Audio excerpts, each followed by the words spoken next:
Hello again, Gooners!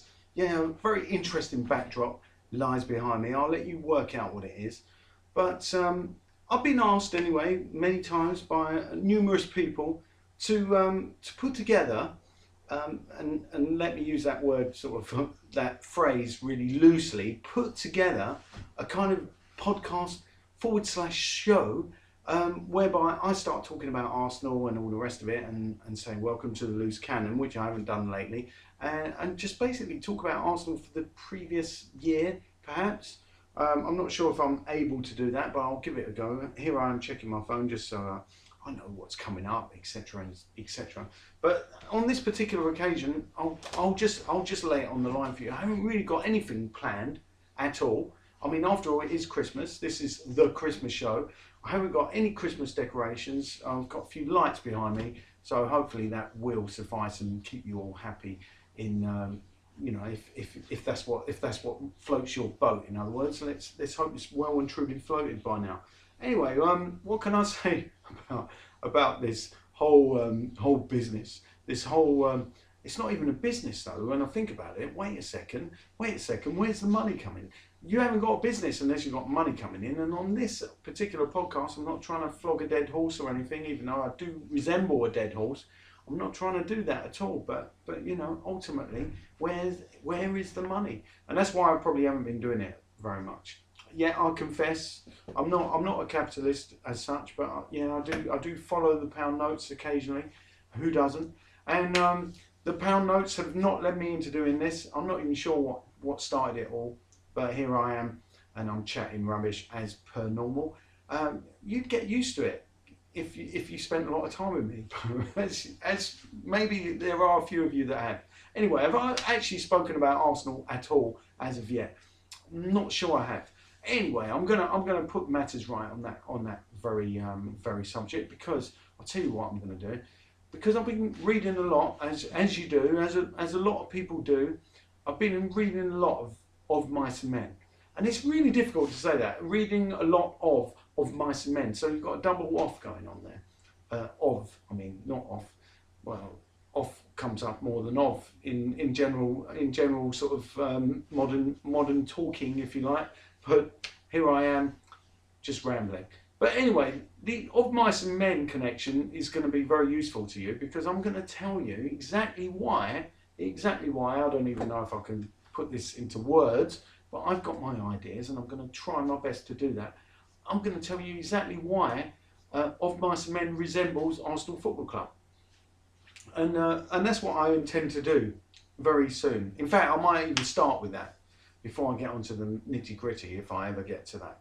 But yeah, I'll tell you what.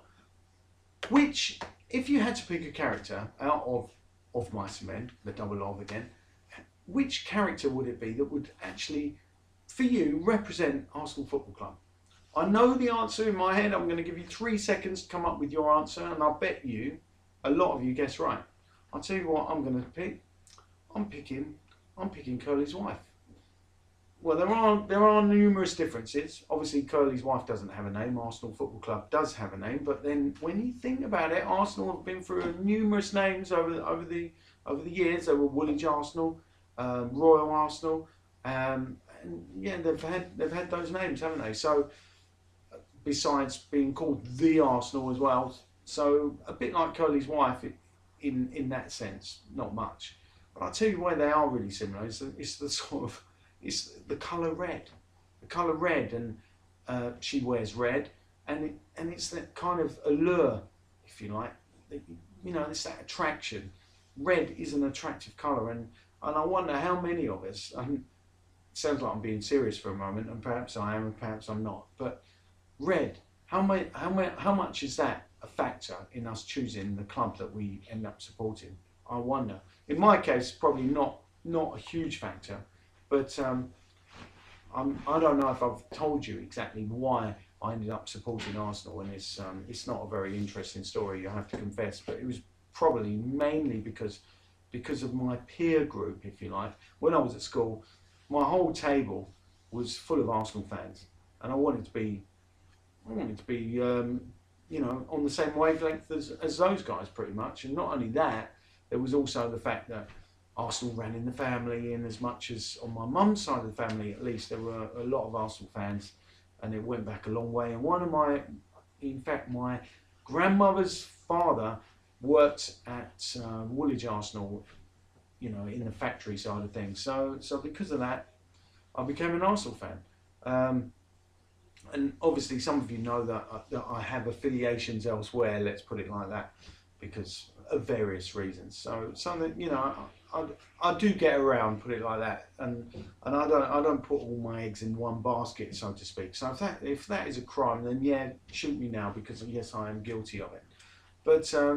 But having said that, what else can we say of Mice and Men, and how is it possibly connected to Arsenal? So you've got Curly's wife is in fact the club itself. So what about the others? Well, I'm sure a lot of you have read this book. Anyway, Lenny. What about Lenny? If I had to pick out a character, who would Lenny be?